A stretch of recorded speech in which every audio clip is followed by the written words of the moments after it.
बिस्मिल्लाहिर्रहमानिर्रहीम। जी, एक खातून सवाल कर रही हैं कि ईद को बग़ैर उज़र के छोड़ देने का क्या गुनाह है और इसके पढ़ने का हुक्म क्या है, और ख़वातीन के लिए ईद की नमाज का क्या हुक्म है। तो इसी तरतीब से समाअत फरमाइए कि ईद मर्द हज़रात के लिए पढ़ना वाजिब है, जिसकी 2 रकअत 6 ज़ायद तकबीरों के साथ पढ़ी जाती हैं। इशराक़ के वक्त से लेके निस्फ़ुन निहार तक। निस्फ़ुन निहार उर्फ़ आम में ज़वाल के वक़्त को कहते हैं। वो ज़वाल का वक्त है नहीं, मगर हमारे यहाँ वो एक इस्तिलाह राइज हो गई हुई है और हम उसको ज़वाल का वक्त ही कह देते हैं। ज़वाल का वक्त तो निस्फ़ुन निहार के बाद शुरू होता है, जहाँ से आगे फिर ज़ोहर का वक्त शुरू हो जाता है। तो निस्फ़ुन निहार का मतलब होता है ज़वाल से पहले, जिस वक़्त बिल्कुल सूरज बराबर में आ जाता है और कोई साया नहीं रहता, उस वक़्त कोई नमाज नहीं होती।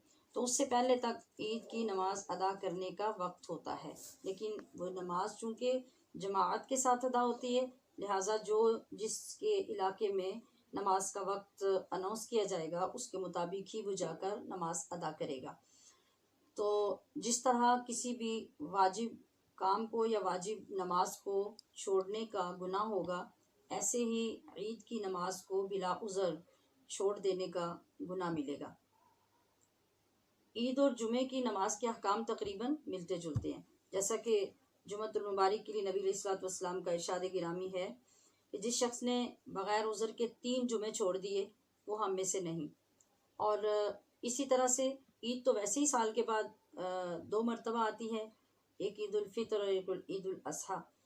तो इसको बिला उज़र छोड़ने का कोई जवाज़ नहीं होगा, और जो छोड़ेगा उसको शदीद गुनाह होगा वाजिब के छोड़ने के बराबर। तकरीबन मैंने अर्ज़ किया कि ईद और जुमे की चीज़ें आपस में मिलती जुलती हैं। अलबत्ता जुमा में खुतबा फ़र्ज़ होता है और वो नमाज से पहले होता है, जबकि ईद में खुतबा सुन्नत होता है और नमाज के वहाँ नमाज से पहले होता है और यहाँ नमाज के बाद होता है। ख़वातीन के लिए ईद की नमाज वाजिब नहीं है और ना ही उनको इसका एहतमाम करना चाहिए, ख़ास तौर पर आज के इस दौर में और अपने हमारे माहौल के मुताबिक कि अगर से बैरून ममालिक में, इस्लामी ममालिक में वहाँ ख़वातीन के लिए अलग से इंतज़ामात होते हैं नमाज़ों के, लेकिन हमारे मुल्क में इस चीज़ का रिवाज नहीं है। तो जिन जगहों पे ख़वातीन इसका एहतमाम करती हैं वहाँ कोई माहौल अच्छा साबित नहीं होता। ना तो एंट्रेंस एग्ज़िट अलग करने का कोई एहतमाम होता है, और निकलते आते जाते मर्द हज़रात के साथ ख़वातीन का इख्तिलात होना ये शरीयत में सख्त नापसंदीदा है।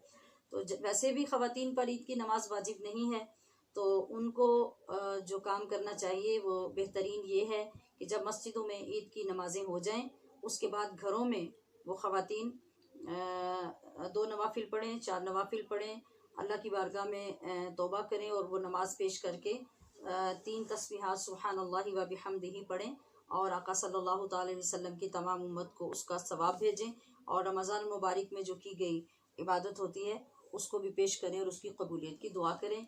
तो ईद का दिन चूँकि इबादत की कबूलियत का दिन होता है, तो इंशाअल्लाहुल अज़ीज़ ख़वातीन को अल्लाह करीम अपने फ़ज़ल से उतना ही सवाब अता फ़रमाएगा।